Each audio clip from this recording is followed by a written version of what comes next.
The Transformers, the movie exists in the shadow of Star Wars. The young Autobot Hot Rod's ascension to Rodimus Prime parallels Luke Skywalker becoming a Jedi. RC's head is modeled after Leia's bun hairstyle, and the film's Orson Welles, a voiced villain, Unicron, is a mechanical planet that eats other planets. It's like the Death Star, but if it were a Transformer. Star Wars didn't become the media franchise of the world because of its box office haul, but largely because of merchandise sales. Toy companies made a killing on Star Wars action figures, among them Hasbro, owner of Transformers. Partly thanks to Star Wars, movies and TV shows began to be designed to include characters and vehicles that could be turned into toys. The Transformers and its sister show, G.I. Joe, a real American hero, were the epitome of this. They were literal toy commercials disguised as cartoons, made possible by the FCC. This toy of marketing as entertainment exercise reached a gallingly cynical apex with 1986's The Transformers, the movie, where the Autobots and Decepticons from the first two seasons of the TV series are killed off and replaced by new characters. Why? Because those toys were no longer on shelves, and Hasbro wanted to sell its 1986 toy line. How did the Transformers voice cast react to what's been called the Great Toy Massacre of 1986?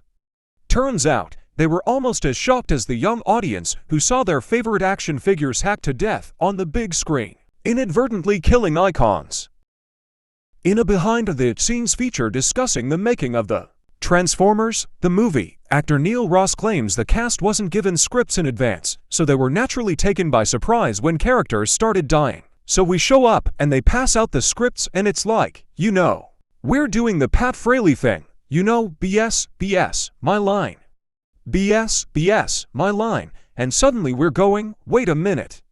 I die. Wally Burr, the voice director, And it was like consternation all around as it says here I die. Yeah, that's kind of what it says. Ross was actually one of the lucky ones. He was voicing Springer, Dinobot Slag, and the Constructicons Bonecrusher and Hookin. The first of them was a shiny new toy, and his previous characters had all been spared.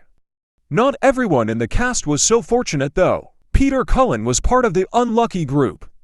Cullen voiced Optimus Prime and the Autobot leaders right hand Ironhide, both of whom met their end in the Transformers, the movie. Prime's death proved especially unpopular.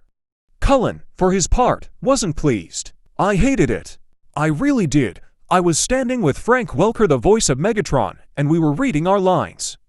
I got to page, 17, and I said, hey Frank, I'm getting whacked on page 17. Wait a minute, I'm not coming back.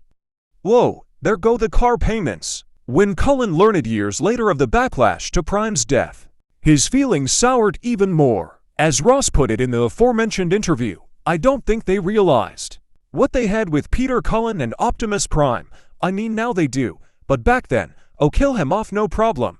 But kids loved that character, they loved what Peter did. As a result, Optimus Prime was resurrected in the subsequent third season of the ongoing TV show, returning just in time to close out the series, moving away from death. During the Transformers, the movie, 13 characters die on screen as 7 Autobots and 6 Decepticons. Megatron's reincarnation as Galvatron and Ultra Magnus' easily remedied demise do not count, according to recovered storyboards.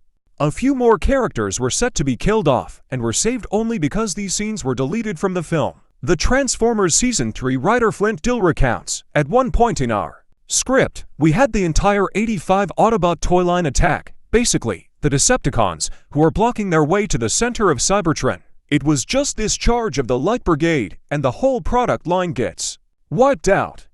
It never occurred to us there was a kind of loyalty and fanaticism for the characters. Well, Hasbro definitely knows that now. After a similarly gratuitous kill 'em all story in Marvel's The Transformers number 50, the franchise moved away from such events. Later iterations of the series also tend to reuse characters from the original 1984 toy line first and foremost, as if acknowledging they shouldn't have been replaced in the first place. The only 1986 characters to slip through were Hot Rod, Ultra Magnus, and RC. Until the late 2010s, Transformers was lacking in female representation. and RC became the go-to-girl Autobot by default. The one character who has continued to die is, shockingly, Optimus Prime. However, those deaths have always been followed by swift resurrections. In fact, succumbing to and then defying death only add to Optimus' immortality. Not bad for a character once written off as yesterday's product.